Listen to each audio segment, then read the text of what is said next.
There you are. Come on, girl. Let's go. Come on, Squirt.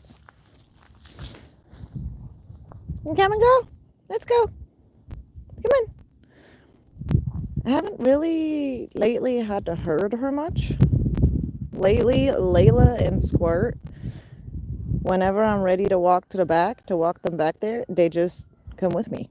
Like, and I think it's kind of cute because they have figured out that they can rely on me to keep them safe, to walk to the very back of the property. Okay? And the connection will stay. It's just the phone going outside of the house Wi-Fi and having to attach to, the phone's own internet. That's all that's going to happen. But yeah, she's following me. And guys, how crazy is this? For anybody who's been, thank you, Ian friends. Hi, Limit Break.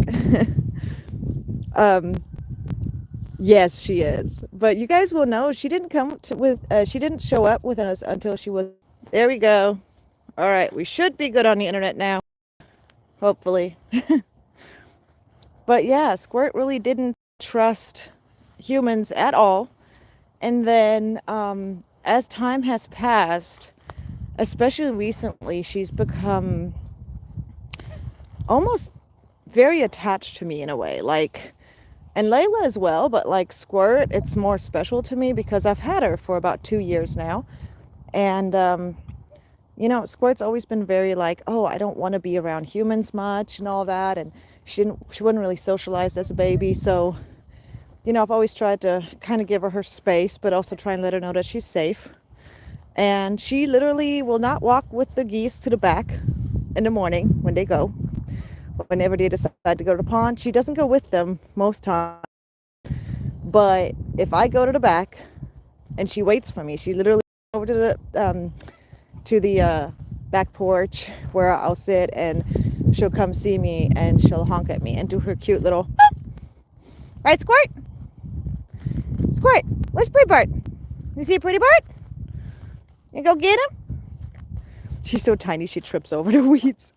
She's so cute. But she now she literally does her little honks at me, and she lets me know it's time to go. And I'll be like, all right, Squirt, you ready? And she'll honk back at me, and then we start walking to the back. And if I like stop or leave her or something, like if I like walk away from her, she like panics. She doesn't want me to leave her. Like, here we go. It's the cutest honk in the world.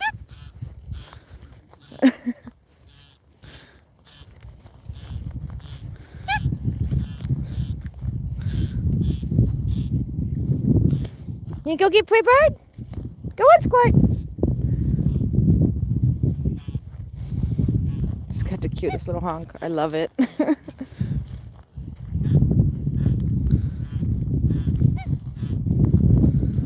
Right? Isn't it the cutest thing? That's always her. That's always Squirt. Hi, Pretty Bird. I'm bringing Squirt. Hey, buddy. Hi, buddy. Yeah, hi, buddy.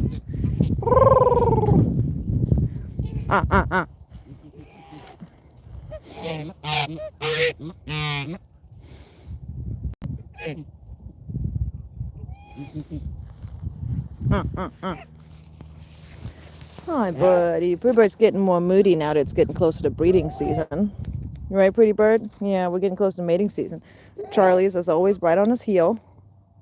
We got our love triangle in full rotation.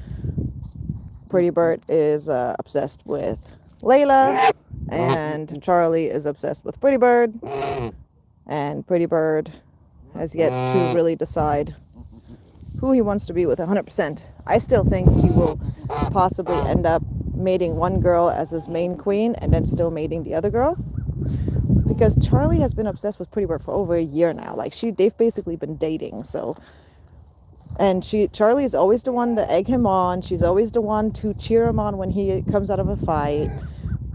She's always the one that's right there, like having his back.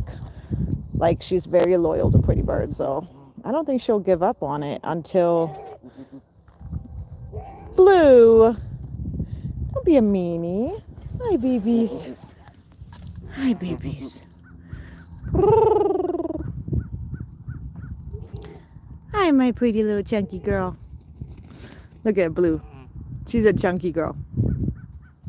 Y'all see that difference? Look at Charlie. Right? Charlie. And then look at Blue. Blue's my chunky girl.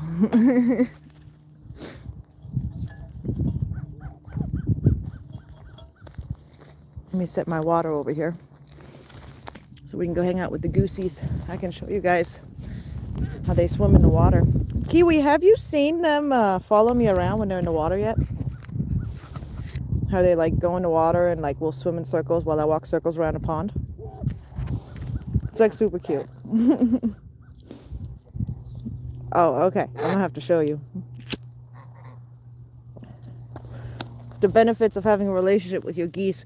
I just saw a post on a group on Facebook where somebody was talking about how they're like 8-month-old African and Chinese geese aren't super cuddly, and how the Chinese gander, they have 2 ganders and 1 goose, and how the ganders are like getting more and more aggressive, and especially the Chinese one. There they go.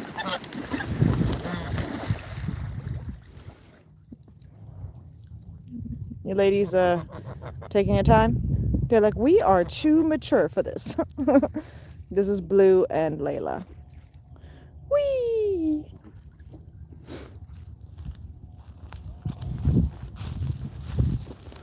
Let's see. They'll most likely play for a minute. And I'm going to walk around right on the edge of the water, so wish me luck not to fall in. Hi, babies. And they know I don't have food. Just side note. Very rarely, like every so many days, I'll bring out some food back here. But they know I don't have food. And I found trash.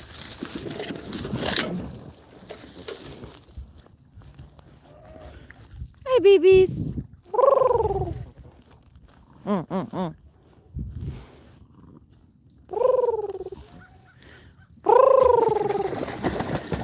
Big bird. Hi, big bird. Hi, buddy. Hi, buddy. Hi, buddy.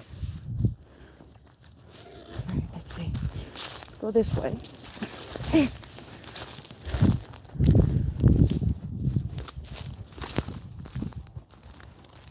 Hi, babies.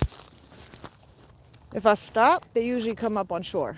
But if I keep walking, they just keep swimming alongside where I walk. And I love it. I feel like not even joking, I feel like I'm like an 8 or 9-year-old little girl that's like kind of like living that Disney movie thing where like, you know, like Snow White's got all the animals coming to her. Like that's kind of how I feel. I mean, seriously, how many people out there when they were little wanted to have like a little duckling or gosling that followed them around, or, you know, wanted to have these kind of experiences? Hi, babies. Hey, pretty bird. Hi, babies.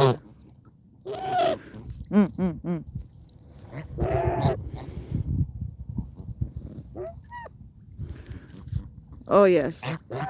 Hi, limit break. Yes. I absolutely love it. Okay, and guys, seriously though, isn't Pretty Bird's knob getting bigger? I mean, I see him every day, multiple times a day, so I feel like I'm kind of missing it almost. But recently, I looked at his nose and I was like, it looks like his knob's gotten bigger. Like, look.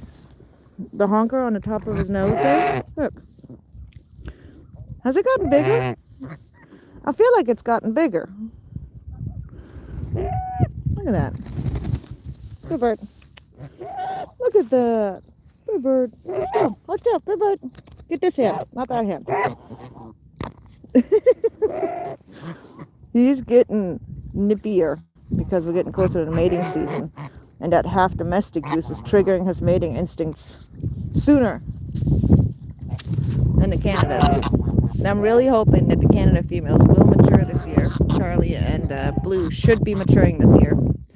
And what's really interesting is that if Pretty Bird ends up with Charlie and with Layla, Peach over there, the one with the orange beak in the very back, so the one furthest away from me here, is a male. And he is going to be a year old next year, but because he's a domestic, he's already starting to want to mate and stuff. And he gets along with Blue and Charlie. So either way, regardless of what I do, we might end up with hybrids. Oh, I'm doing great. How are you, Limit Break? It's just another day in paradise, right? Look, you got one baby playing with a little floating log or something. Are you having fun, babies? You got butt up in the air. And then little itty bitty squirt over there. She's just the cutest thing. I love her so much. I can't wait to raise like a little cackling gosling. Oh my god, guys, I'm like, can't wait. Hey, pretty bird. Pretty bird. Why are you being so nippy? Why are you being so nippy? You're being nippy. You're being nippy. Don't be nippy. I can't come in the water with you, dude. I'm working on it. Yeah, I am kind of considering sticking with hybrids, actually, hybridizing. And by this, I'm not talking about forcing hybridization, okay? I want to make that very, very clear. What I'm thinking about doing is just allowing my birds, look at her playing. She just playing with that little log in the water. And by the way, how awesome is this camera? But anyways, I'm thinking about letting my birds just hybridize if they choose to do so. So if they pair up kind of random with each other, like basically it means that I'm not going to be separating them during mating season to prevent them from mating in a way where they would cause hybrids, right? Like that's the idea when I'm talking about hybridizing.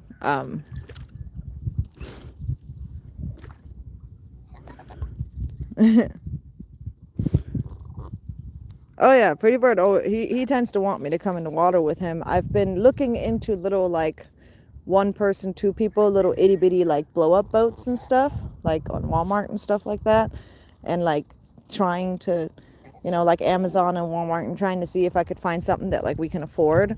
So I can have like a little boat I can use to go on the water with them, you know, to float around with them. You know what I mean? Because I mean, shoot, like an actual, like obviously the best thing would be like an actual little like a fishing boat or something, like, you know, like a little, I think they call them John boat or something like that, where it's like a little wooden, simple little wooden boat. But them things are like $1,000, guys. Like that stuff's expensive. So I ain't got that kind of money. So I'm looking at like the little, you know, looking and researching into those more like blow up boats that are like made for like floating on a river or whatever, but like without your body being in the water, like where you actually can stay dry or mostly dry, and just things like that.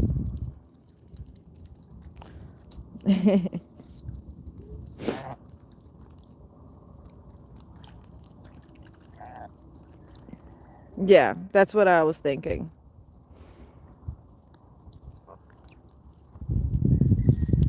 Plus, I feel like the kids would love it. Like I've seen like they have like little 2-packs sometimes, like for like $60 or something. They have like a 2-pack of these like one person little boats with like little like the rows attached to it, like the things that you use to move around. And I've got 2 kids, like 2 teenage kids, and I was just thinking how fun would that be, because in a way they could almost like play bumper cars on this pond, you know what I mean? So I feel like there's like multiple benefits to having like a couple little, like, even if it's just blow up boats, even if they don't last super long, like I feel like it's worth it either way. What'd you pick up? Quit being mean to each other.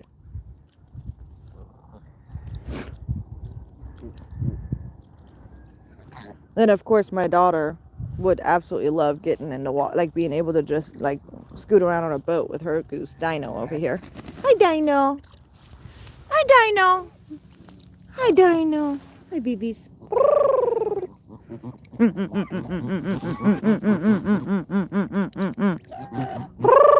Hi babies. You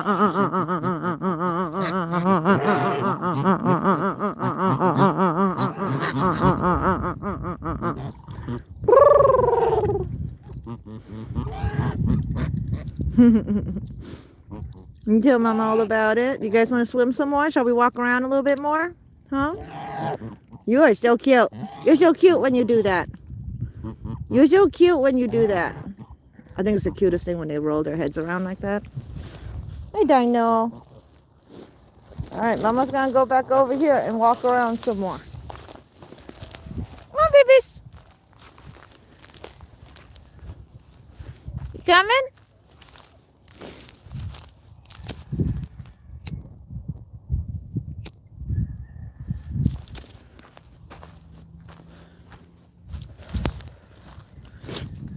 Yes, we do too. Dino is an absolute cutie pie. Probably the most tame goose out of everyone. Like the most cuddly. Hi, babies. Ah.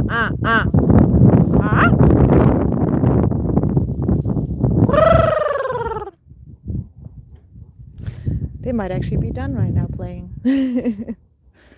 Aw. So usually they always follow me around. But you know when you pull out that camera, they don't want to perform.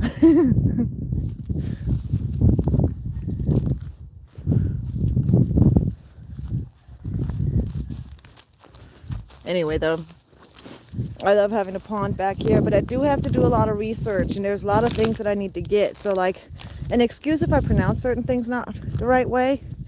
I am, like, I'm dual language. I'm not an immigrant into the U.S. I am a U.S. citizen, always have been, born in the U.S. But to kind of make it a little bit understandable, I have to basically say what happened quickly. I lived in the U.S. till I was 3, actually in New York. And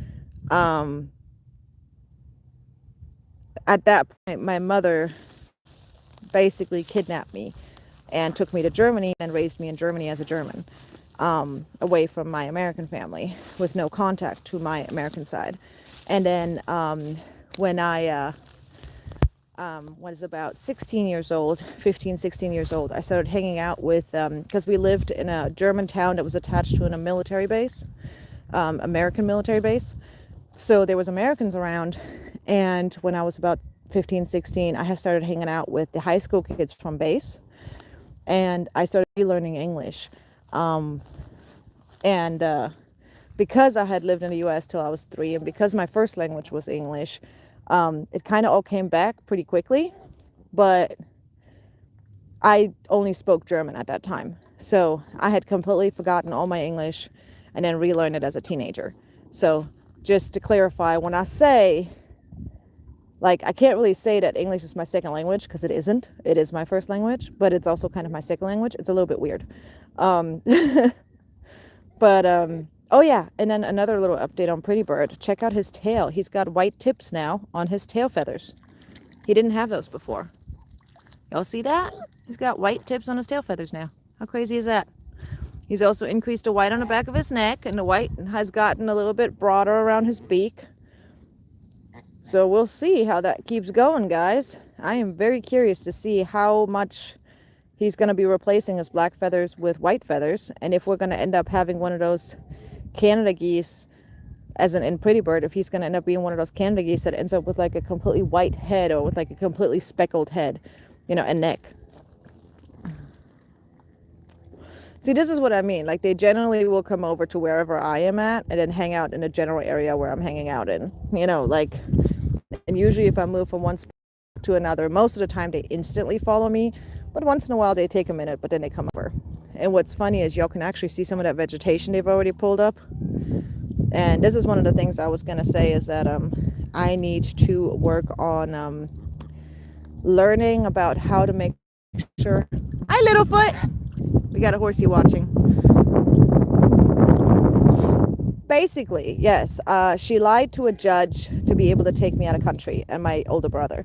Um, she accused my father of doing bad, horrible things, and that, from my understanding, he did not do. And I've met him since, but I sadly don't have a relationship with my mother. But she accused my father of doing certain things so that she could legally take us out of the country. And then when she got to Germany, she put an international restraining order on him, as she was divorcing him. So, yeah, my mom's got some issues, my biological mother. But yeah, it's kind of a little bit complicated. I've got kind of a strange life. Just about anything bad you can imagine that could happen to a kid, been there, done that kind of thing. So, in a way, it's also helped me become I believe, a well-rounded person, who appreciates the simpler things in life.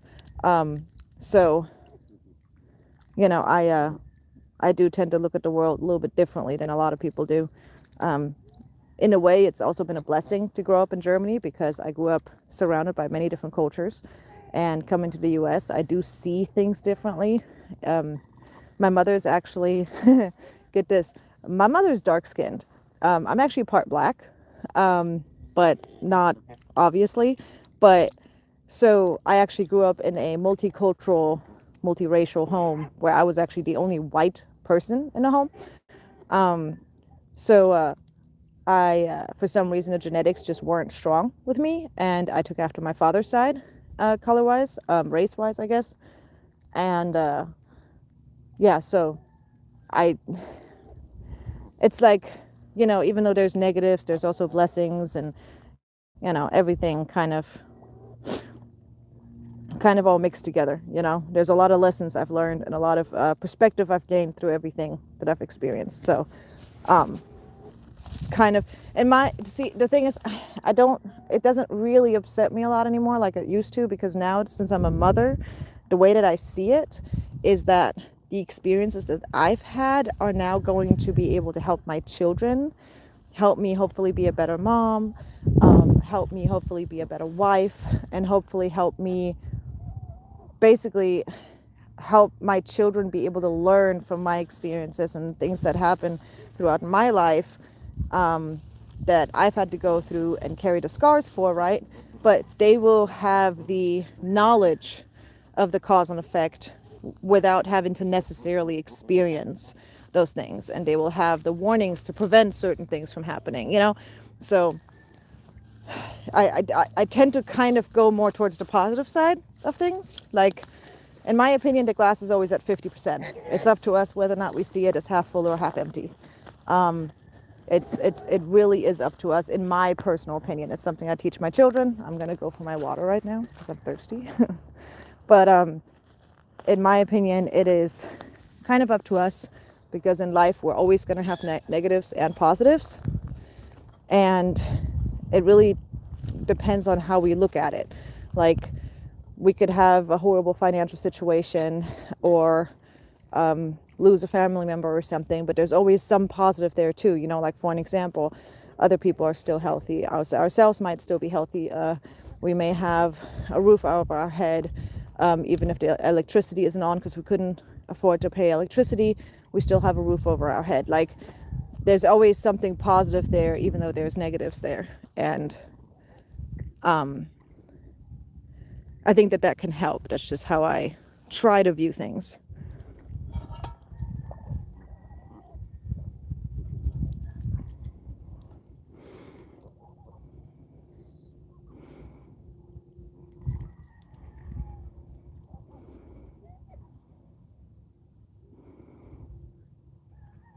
I do agree with both of you guys.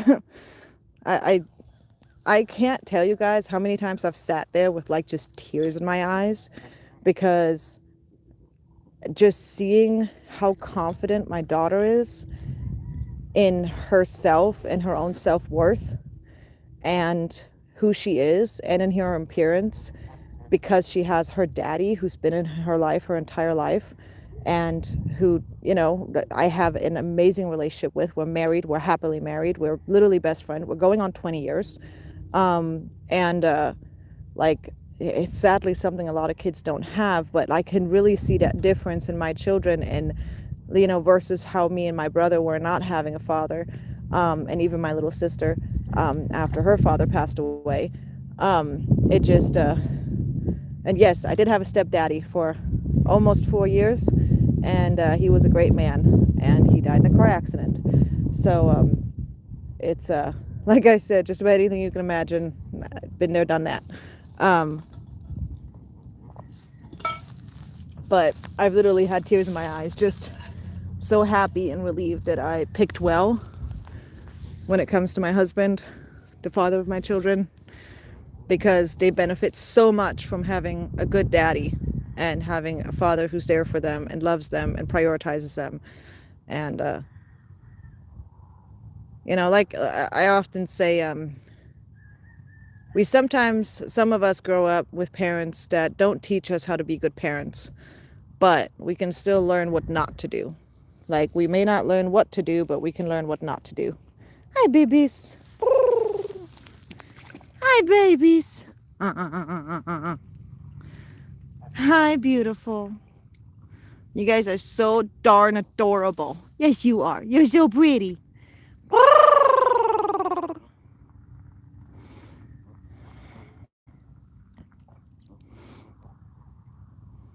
And yes, Kiwi, I 100% agree. And I am sorry, too, that you've had to had those experiences.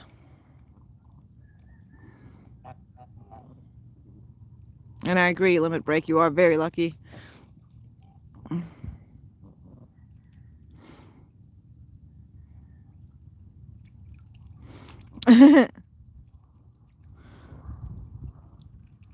Oh, yeah, no, I mean, it's cold in Texas, but I doubt it's as cold as it is up there. But go take care of your baby, hon.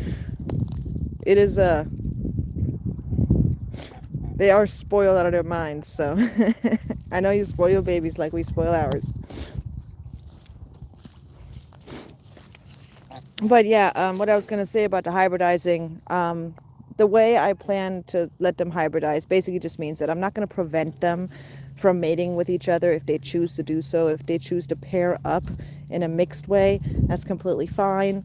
And I am personally, I am actually fascinated and with hybrids, and I love hybrids, especially hybrid Canada geese. Like specifically hybrid Canada geese I'm very passionate about them. I find them absolutely gorgeous, and I have found that there's a lack of knowledge about them. So I kind of like the idea of having hybrid Canada geese that I can document, right? Like, besides the point that I just personally love them, right? I can also document them and maybe find out more about their lifespan, their different health issues, their their behaviors, how do genetics work out for them, whether or not they're ever fertile, males and females, how they pair up, all these other things that actually are, we kind of have a lot of guessing happening, and very few, if any, studies that have ever been done on hybrid Canada geese or hybrids in general, hybrid geese in general. And I think it could help kind of clarify some things, like with Pretty Bird. He's finally mature. He has some mature females around. And I am thinking about how I can try to make sure that I can establish whether or not Pretty Bird's fertile. So it's... Oh, yeah, you're in Ohio, a burr. Yeah, I'm down in Texas, honey. We got decent weather. It's cold, but it's not Ohio cold. I doubt it's Ohio or Michigan or that kind of like we're down in the south, so it's actually still fairly warm. We're just now hitting freezing temperatures at night, so but yeah, so a lot of breeders, especially breeders who breeds like non-domestic birds, meaning Canada geese, bar-headed geese, barnacle geese, cackling geese, geese that are found in the wild, that are not traditionally, that have not been altered over thousands of years to become farm geese. So, because our farm geese are the descendants of wild geese. You have two different genuses. You have the Brunta genus and you have the Unsa genus. The Unsa genus is generally the white goose, the goose that has the white beak, the orange or pink beak, orange or pink feet. Usually they have white or light colored feathers, like Layla right here. And then the Brunta is the dark colored goose. So that would be the Canada goose, for an example, with the black neck, the black beak, the black feet. Those are Brunta geese, and they fall into two different genuses. And then, of course, there's some variants on different, like, subspecies and all kinds of different things, of course, I'm not going to get into. But, dang, Pretty Bird has a side. That's so cute that Charlie cheers her on. That's also sweet. Oh, yeah. Oh, yeah. Pretty Bird, he's the man. Like, he's the man. Like, he's the leader. He's the most sought after male in this gaggle right now. And the ladies are all Blue, and Charlie and Squirt are always surrounding Pretty Bird, as you can see right there. He's literally in the middle, and then you got Blue and Charlie right here, and then Squirt right there. And then Layla doesn't usually run after Pretty Bird, but he runs after her. Like, if I get her to talk, like if I get her to make a noise, he'll come running over to check on her. And then Layla's son, Peach, which is this guy right here, he just is becoming sexually mature. And then Layla's other kid, which is Dino right here, is also becoming sexually mature. But we really can't figure out if Dino is a boy or a girl. We thought Dino was a girl, but then Dino started doing some dominance mounting, and now we're not 100% sure. Yeah, so people generally around mating season, even if they have domestic geese, if they are breeders, but this is very common in the exotic bird world or the wild bird world, but it also happens in the domestic goose world. They will actually, right before breeding season, they will separate their gaggle.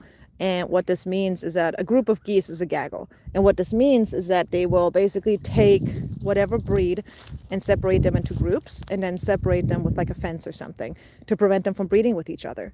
They will also go as far as to break up pairs that are like quote unquote dating, which geese will do. Geese will date. So this is what Charlie and Pretty Bird been doing. They've basically been dating, even though Charlie hasn't been capable of mating yet because she's too young. Regardless, she saw Pretty Bird as a potential mate, chose him to be her mate, and therefore she's acting as though she's his mate, even though they have never mated or have never had eggs or raised any babies together. And most likely she will present herself to him once she is sexually mature, which will likely happen this next spring. So my whole plan is to not separate them, at least not for like the whole mating season, and actually let them mingle with each other and do whatever they choose to do. Because geese are very picky about their mates, and especially the wilder geese, so like Canada geese, like the geese that live in the wild, they actually mate for life. The only reason why domestic geese don't mate for life, like don't always mate for life, actually has to do with human intervening in their breeding cycles and in their behaviors. So they actually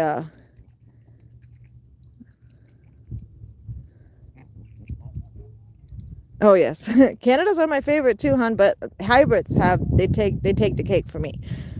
um and yes, Squirt has got the cutest honk. She literally is the most adorable one ever. But and yes, Dino is a cutie pie. She's spoiled out of her mind, though. My daughter raised Dino. Did an exceptionally great job, but spoiled little goose. But yeah, so the plan that I have is to, off the top of my head, what I'm thinking about potentially doing is to separate out Peach and Blue, because they do get along really well. And the only reason why is because Peach is trying to mount every single female, because he's a domestic goose.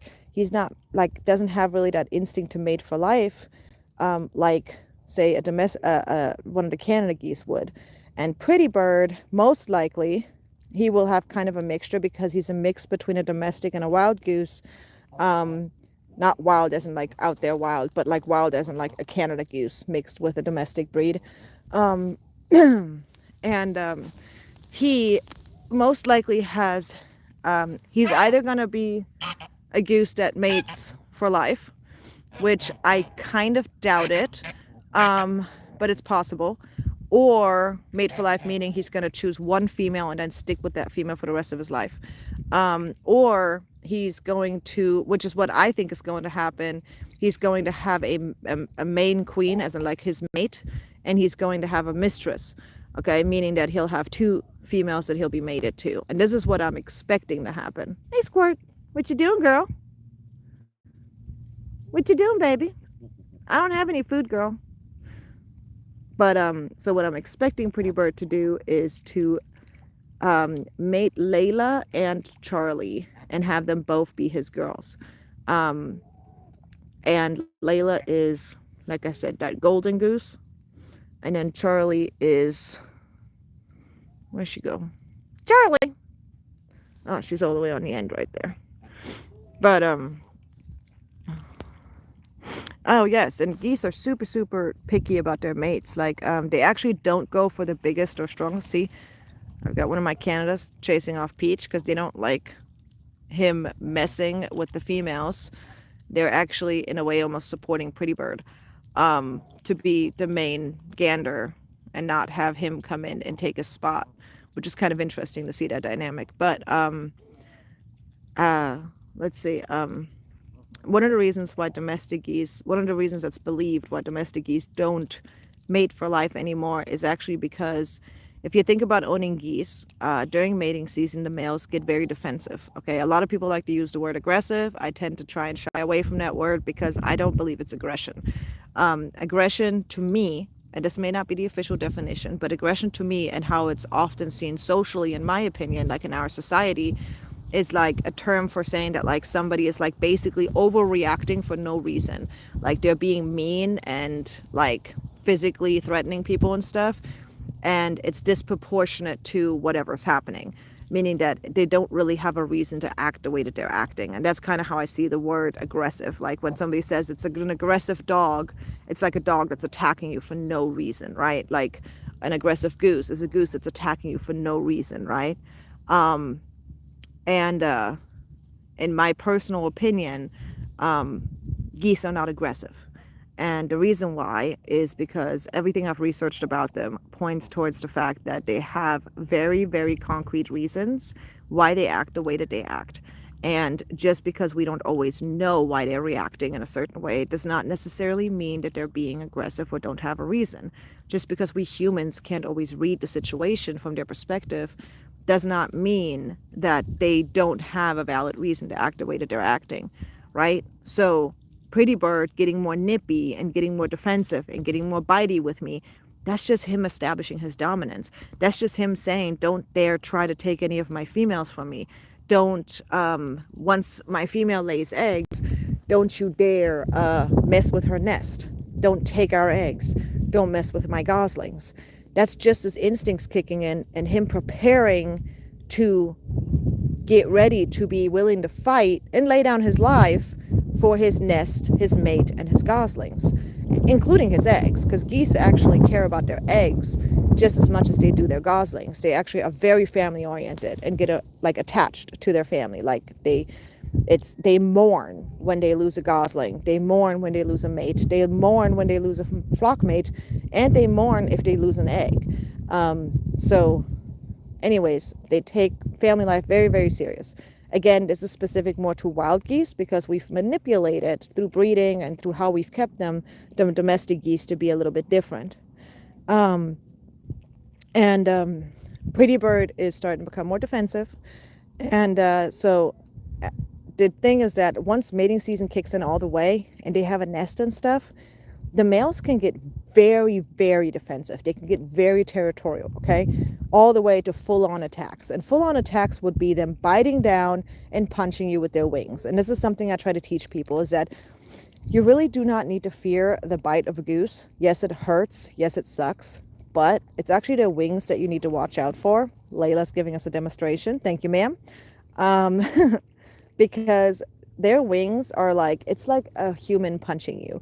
Like, they're exceptionally powerful and they will punch you with their wings, basically with their elbow of their wing. They will punch in on you, and that's how they beat up other. That's why you usually see them flapping their wings when they're fighting.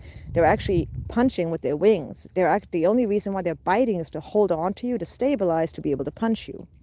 And that punching, if they get you in the right spot, they can break your bones. Like it can be that it can actually injure you pretty well. Pretty Bird rarely has used his wings on me, but during mating season, he sometimes can get to a point where he gets very, very defensive. And that's just instinctual. That doesn't make him a bad gander. That actually makes him a good gander, especially in the eyes of other geese, like Charlie right there swimming over to him right now. And in the domestic goose world, when farmers had geese, think about it. If they had a gaggle, like a group of geese, and they wanted to, like, say, like, have eggs, to hatch eggs, right? Or to eat eggs, right? Back in the day, or to raise geese for like their feathers or something, right? Like to take the down and make blankets and such out of it. Or raise them for meat, or whatever their reasoning was, right? And they needed to breed them to, get their gaggle to be bigger, to be able to make money off of them and be able to, sustain their own family and other people, be able to sell. Well, if they had 6 females, they needed 6 males. Now, if you're trying to deal with trying to take eggs from them to sell the eggs, right? You're having to fight through 6 males to get to 6 nests, right? And if you think about it, that's a lot of fighting, right? So back in the day, farmers basically went and said, okay, another thing that we know about geese is that a gander is capable of mating more than one female. So meaning that they have like an instinctual part in their mind where if their flock, if their gaggle, hey Dino, hi pretty baby,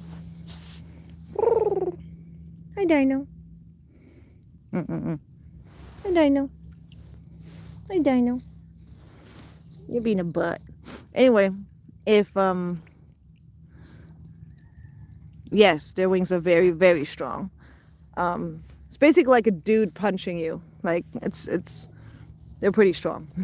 And basically, what they figured out is that in wild geese, if the wild goose flock or gaggle is too small and it's just a bunch of females and they only have one male, right? It has been observed that the male will actually mate all the females without mating with them for life.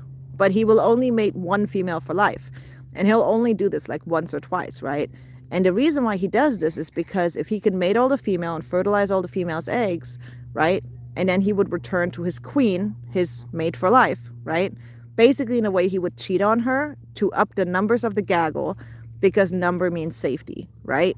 And therefore resulting in a safer family environment for his wife and his children, right? So it's almost like they're making a sacrifice to go and mate other females and then go home, but they're not attaching to them. They're not like mating with them for life. Like there's no emotion involved there. And so wild geese have been observed to do that sometimes, to basically correct numbers. And it's basically something that they use in captivity to cause domestic geese to be willing to mate with more than one female. So they would get a gander and then they would get like 6 females, right? And then they would not get any more boys, only one gander and 6 girls, 6 females.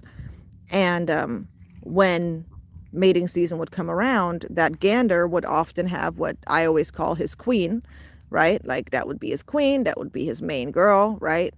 But he would also mate all the other females. Now he would only help that queen to raise her babies, and he would only protect the queen's nest, but all the other females would also have young.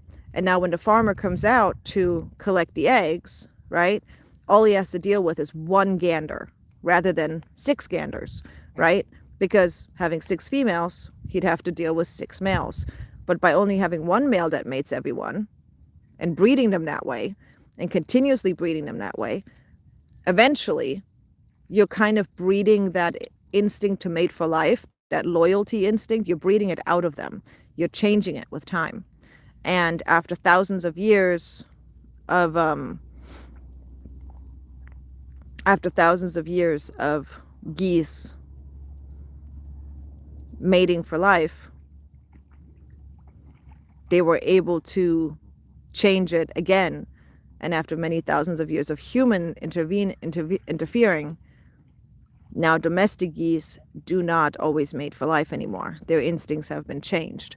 They don't attach in the same way that wild geese do. And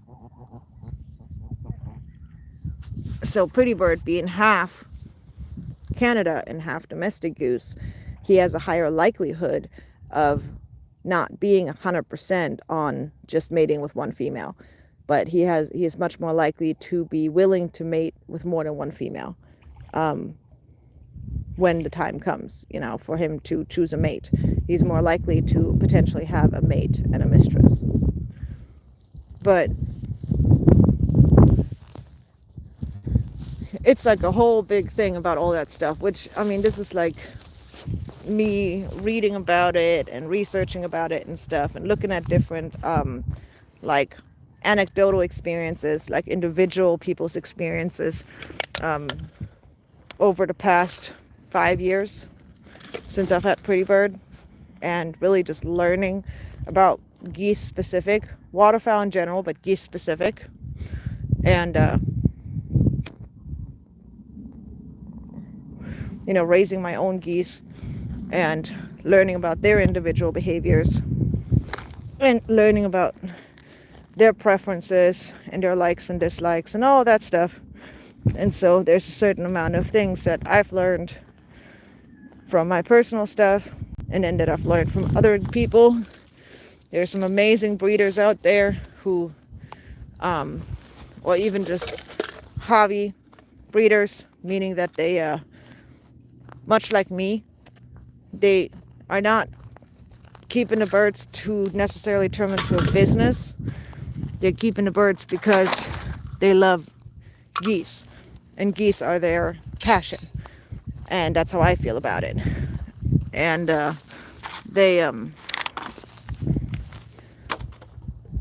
they just sell some goslings once in a while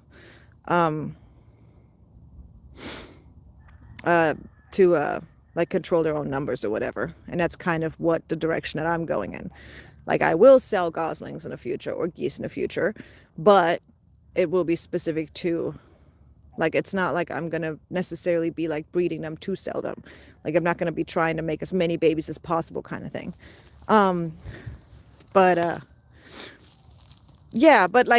So limit break, that whole thing to try to increase the size of the gaggle is specific to like when a gaggle is super small. So like if in a wild group of geese, there's only one male and there's only, say, like 3 or 4 females, they're at much higher risk to be hurt by or taken, killed by, or they're going to have a much harder time defending themselves and defending their young and their nests and their territory against invaders, predators, humans, anything, right? Actually, something you see commonly with wild geese is that when they, so this is not like something that happens just all the time. This is something that they're capable of doing it for kind of almost like an emergency scenario where emergency number needs to be increased. Come on, babies! Come on, Layla. Come on, Layla. Layla. Come on, Layla.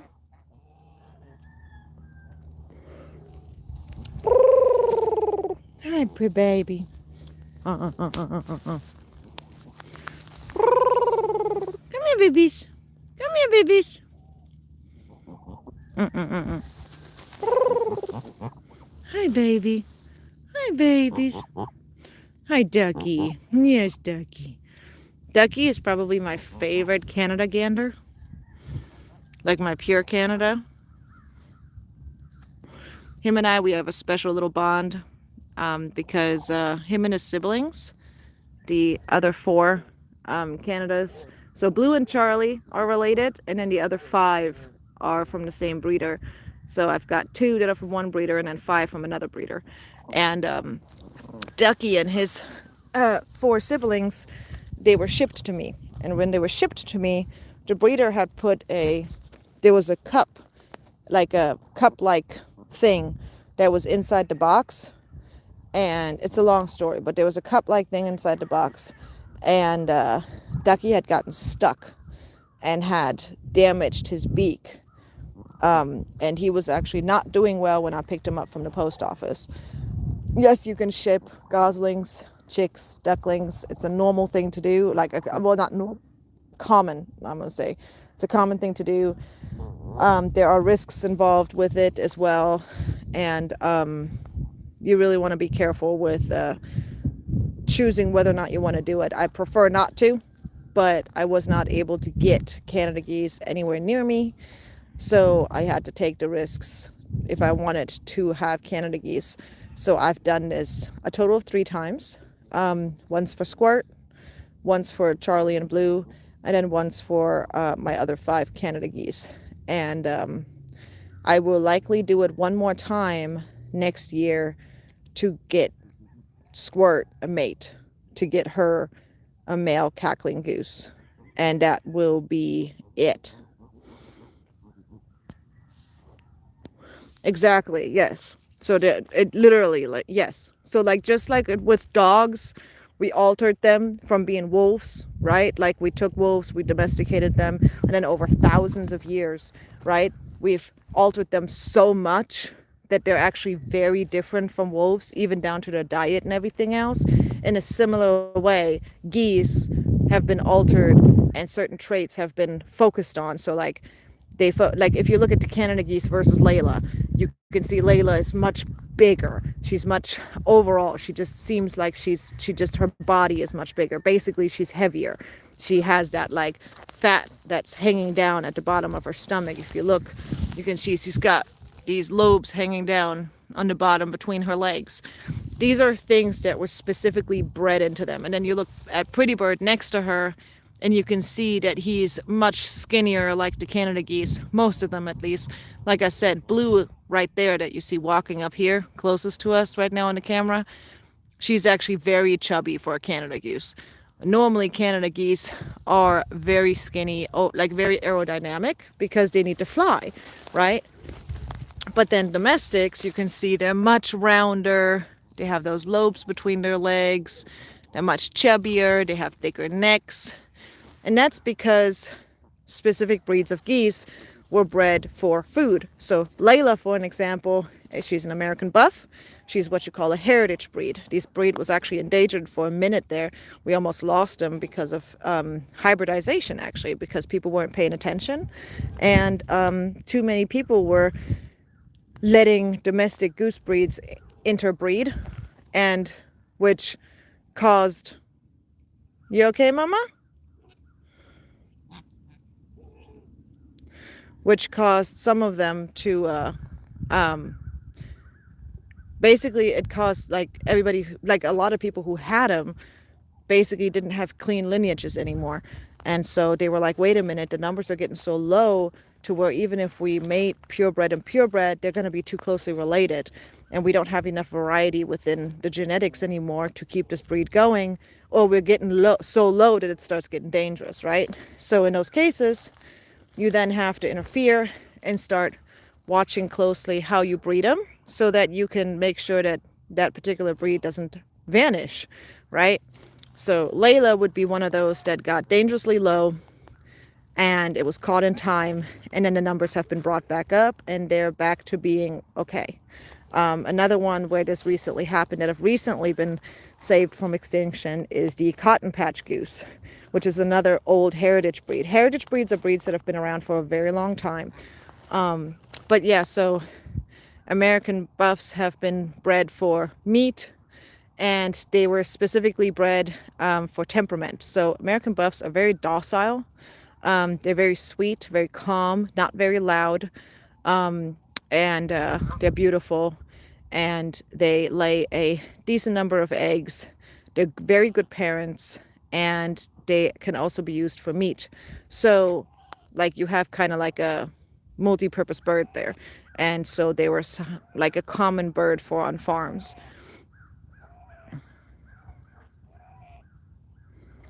Yes, exactly. It's like something that they're capable of. It's kind of like, I guess you could compare it to humans in a way, where like, a lot of people will argue about like women are monogamous, men are polygamists. Like a lot of people will say that because men are less likely to emotionally attach as quickly as women are in average. Again, this is not like a this is how it is. This is just a like average wise. It's more common for a woman to fall in love first. It's more common for a woman to get emotionally attached first, especially, the more she is with a man. Whereas a man has a higher capability of emotionally not getting attached. And that's kind of how you would compare it with the geese as well. Like the geese, the females are monogamous, and the males, even though they are monogamous as well, they have a capability for polygamy. Like they're capable of having more than one female without necessarily getting emotionally attached to those females. They have the capability of mating with another female without emotionally attaching, without mating for life with her. This would be them going out on the grass.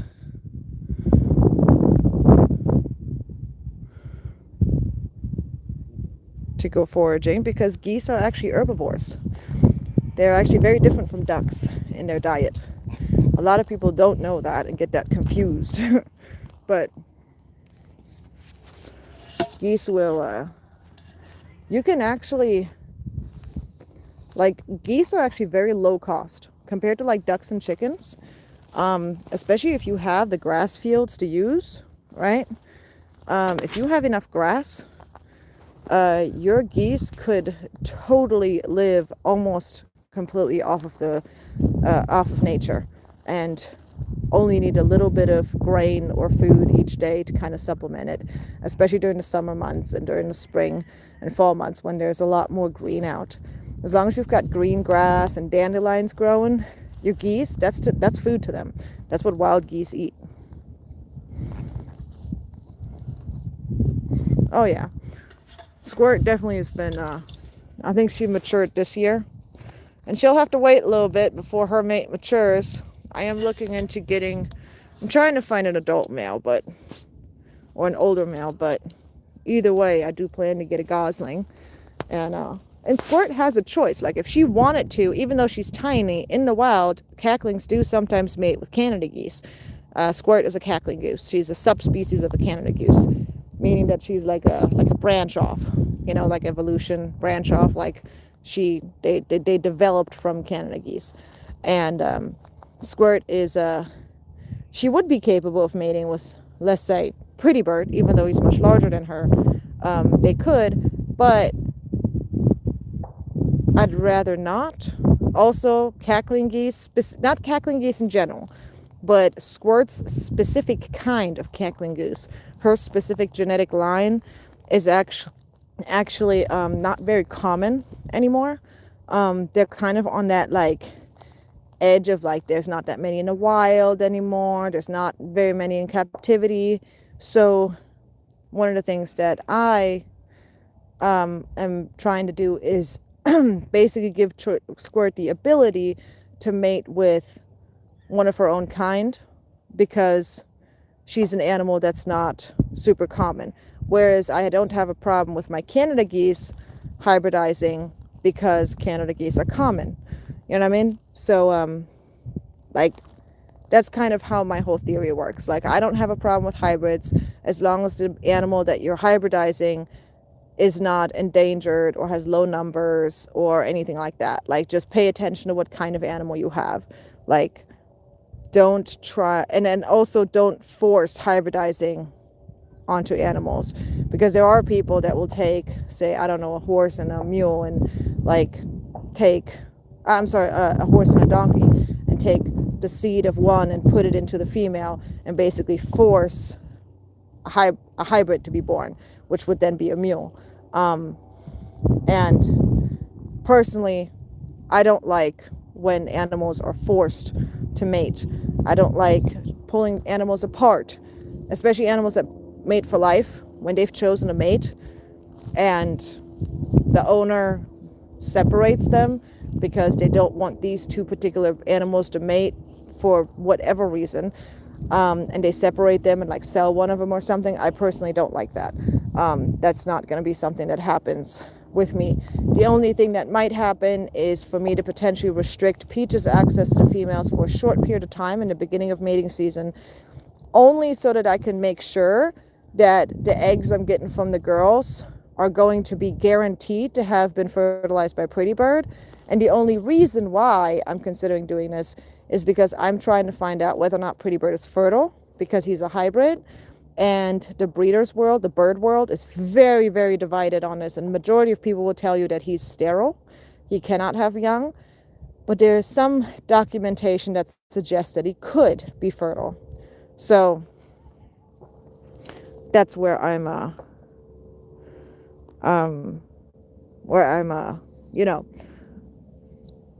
making that distinction for this next breeding season, where I may separate out other males just to allow Pretty Bird to have the ability to find out whether or not he's capable of producing offspring or not. So I know if they're his or not. Because Peach isn't just going to mate one girl. He's going to be mating everyone. And he's going to even attempt to mate his own mother. He already has tried. So, and we don't want that, you know? But, yeah, basically bring the breed back. I mean, that's the thing, is that, like, it wasn't like, I'm going to have to start walking back home. It wasn't like the breed was like gone necessarily, or like super duper low. It just was like, there's different classifications. So like, you can like be like, okay, there's less there than there used to be, and like we're watching it, right? Like it's not super low or anything, but we're just like keeping an eye on it, right? Like, because it's getting to that place where we're starting to get a little bit suspicious as this might become a problem, right? And then there's the ones where like, okay, the numbers are too low, right, for like for comfort, and we're gonna need to try and start intervening here and helping out this particular species of breed of animal, right? And this happens with any kind of animal, any species, any breed. This can happen with any animal. And then there's the ones where it's lower, where they go, oh my God, they're endangered, like they're actually endangered, because the numbers are really low, and if we don't help, there's no way they're going to make it. And then it goes even further, where they call them critically endangered, which means that the numbers are so low that there's a very low chance of, even with human help, that they're going to be able to like save that species or that breed. And then there's the other ones where I think it's like severely critically endangered or something like that. And in those cases, you have something like the white rhino or the North African or South African rhino, where like, I think there's like 2 that are still alive, and they're both female, I think. Like, where like the species is dying. Like, there's nothing we can do. We've ruined it as humans. We can't reverse it. We don't have enough gene pool. Your best chance is going to be to just try and get whatever is closest related to them and breed them that way, to try to not completely lose their genetics. But you're not going to be able to save them in a purebred kind of way. And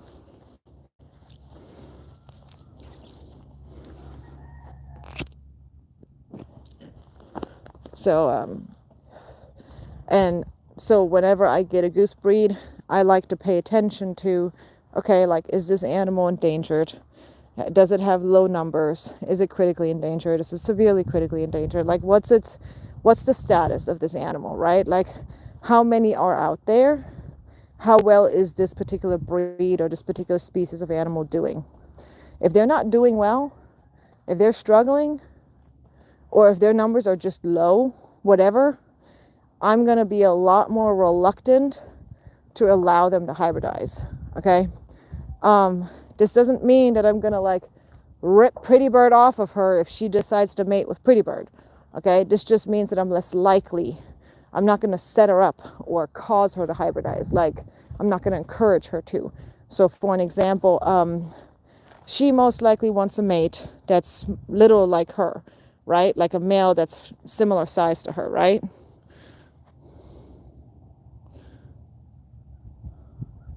Oh yeah, they're just not as common anymore. They're not like critically endangered or anything. They're just not as common. Um, Squirt is the smallest of the subspecies of Canada geese. Like she's a cackling minima, and they're the smallest of the small. Like they're the tiniest one that are related to Canada geese. Like there is nothing smaller than the cackling minima when it comes to related to Canada geese. So pretty darn special. And they're not very common, and they're rarely found in captivity, and their numbers in the wild have gone down a decent amount. So because of that, I want to get her a mate that is the same breed and species as her. Hi, kitties. Hi, kitties. All them stray cats around here, they all need homes. Anyways, see, here's another one. They pop out everywhere. So for an example, I think it was either earlier this year or last year, I think it was earlier this year, somebody offered me barnacle, I think, geese. It might have been barnacle, it might have been red-breasted geese. Both barnacle and red-breasted geese are a small goose like squirt, okay? And they're also both subspecies of the Canada goose. They're a tiny bit bigger than squirt, but not by much, okay? She probably would have made it with them, maybe even this year, okay? And probably would have connected to them like one of those without a hitch, like without a problem. But see, if I would have went and bought one of those and added one of those to my flock right now, while there isn't another gander for her to choose from, that's her own species, she probably would have settled for one of those because she wouldn't have had a choice, right? So instead of going and getting one of those, I controlled myself, and trust me, that was a big deal because Lord knows I want some of those. They are adorable. Just look. I'm about to get off this live. Like as soon as I get off here, just look up red-breasted goose and barnacle goose. Cutest little things. Super cute, just like squirt. Super cute. They're tiny. Anyway, but it would have basically set her up for hybridizing, and I didn't want to do that. I didn't want to cause her to hybridize. I want her to have a choice, right? So this doesn't mean that after I get a cackling goose, a gander, that I'm not going to also get barnacles or red-breasted geese. It just means that I decided to wait until she has a choice. Like I wanted to wait until I have... What, Mama? What is it? You can't get up on a porch? Is that what's wrong? Anyways, I wanted to wait until she has a choice between having a cackling gander be her mate or having a barnacle or a red-breasted gander being her mate, you know? So, and if when she has a choice, she then chooses to hybridize, I don't plan on stopping her. I'm just trying to make sure that if she wants to stay within her breed, she has that option, right? Rather than just not giving her the option to do so. Hey guys, check it out. This is down from Layla. This is goose down. Look at that. How fluffy that is. That's like what's underneath their feathers. It's so soft. Like it's insane how soft this is. These floofy feathers are down. Anyway.